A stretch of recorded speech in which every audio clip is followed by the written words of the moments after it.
I'll never know why or when it started. I'm glad for that, I guess. I moved into my very small apartment in February last year. My landlord, Olivia, was a sweet older woman who would cook too much and bring me appreciated leftovers. She was great to me, even after telling her my problem. I'm antisocial, and she didn't mind renting to a reclusive young girl who reminded her of her daughter. Every few weeks she would knock on my door then leave, letting me know she was leaving something for me. I loved that. Not even my family would cook so well. The next morning I wash and leave her empty containers outside my door, and by an hour or so she would take them back again. My other neighbors seemed fine, but I never talked or visited with them. I work from home, so anytime I was ever forced to go out, I rushed out and into my apartment, avoiding an uncomfortable situation. I loved living alone. It was everything I hoped for. I could just breathe.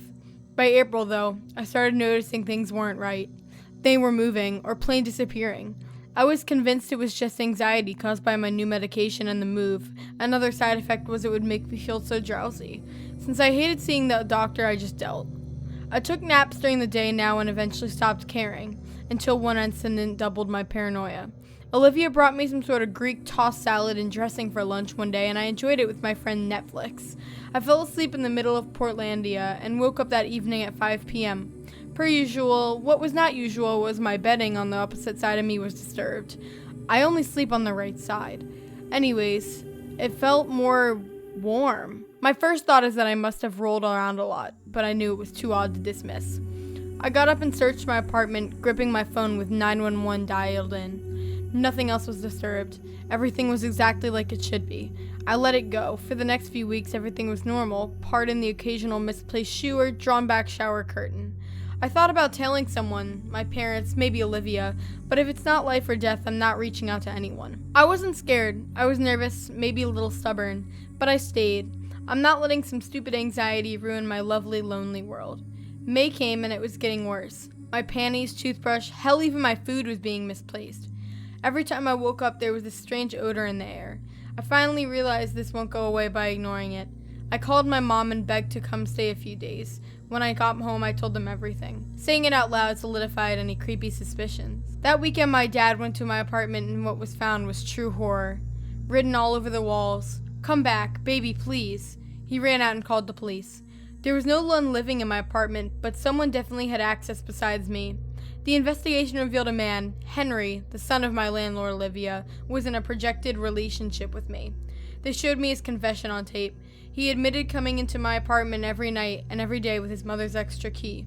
He claimed we were in love and he had my permission. He drugged his mother's food she left out for me, causing my drowsiness and falling asleep so he could come in and watch me sleep. He touched my hair, kissed my shoulder. The leftovers I had in the fridge were tested and confirmed. I was absolutely horrified and disgusted. A man I never knew existed collected my drain hair, clothes, and trash and practically lived in my apartment for 4 months. My mom's friend lived in an apartment complex in Seoul, Korea. She was a stay-at-home mother with a young daughter, and her husband worked during the days. One day, she was coming home from running errands with her daughter and got into the elevator in the building. When she got on, she noticed that there was a man wearing a cap and a yellow raincoat, and he kept his head low so that she couldn't see his face. She immediately felt really uneasy, and she made her daughter stand to her side, furthest away from the man. What made her feel even more uncomfortable is that when she pressed the button for her floor, there was no other lit number, and on top of that, she noticed that he was carrying something wrapped inside newspaper close to his side. Things started to click in my mom's friend's head when she started to panic and decided to take out her cell phone and pretend like she was calling home to her husband, who was obviously really not at home and at work. She started saying things like, "Oh, I'm on the elevator and about to get off. Can you get the door for me?" Making it seem like her husband was waiting at home. When the elevator did reach her floor, she quickly got off and grabbed her daughter and started to walk as fast as she could to her apartment. She noticed that the man also got off on her floor and was slowly following her down the hallway. When my mom's friend got to the door, she started to bang on it and shout, "I'm home, please open the door," and kind of pretended like he was coming to answer the door. Upon seeing this, the man in the yellow raincoat started to walk away back towards the elevator. When he seemed to be far enough away, my mom's friend quickly picked up her daughter and slid open her door's passcode thing. This is usually how people get into their homes in Korea, and started to frantically punch in her key code.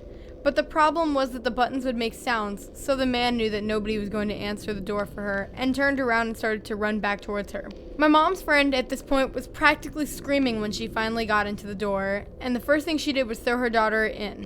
When she got in herself, she saw that the man was pretty much inches from the door, but she managed to shut it and lock it before he could wedge his hand or weapon into the door.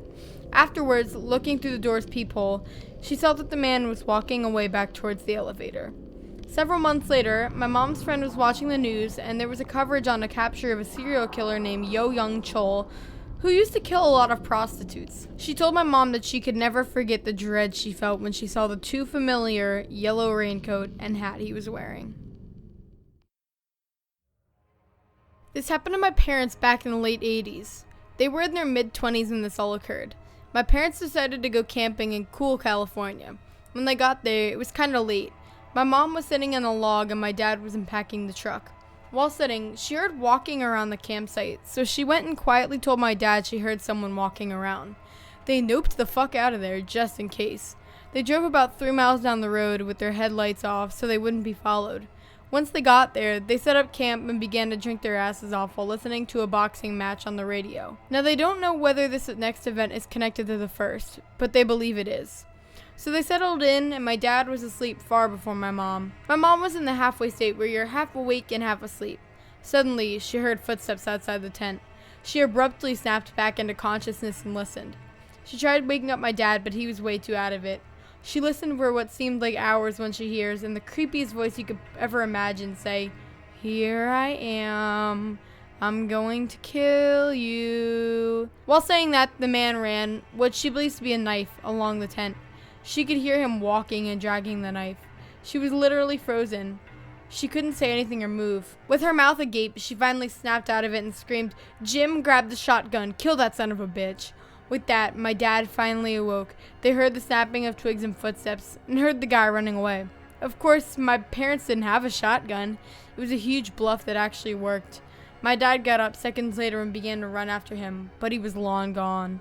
After that, my parents decided they were getting the fuck out of there before anything else happened. When they saw, their tires were slashed. They were in the middle of nowhere and no way out with some maniac that wanted to kill them. They actually tried blowing up their tires with one of those things you use to blow up rafts. Obviously that didn't work, but they had to try, right? About an hour or so later, a ranger that was patrolling the area came along and helped them out. He brought them back to town so they could get their tires fixed.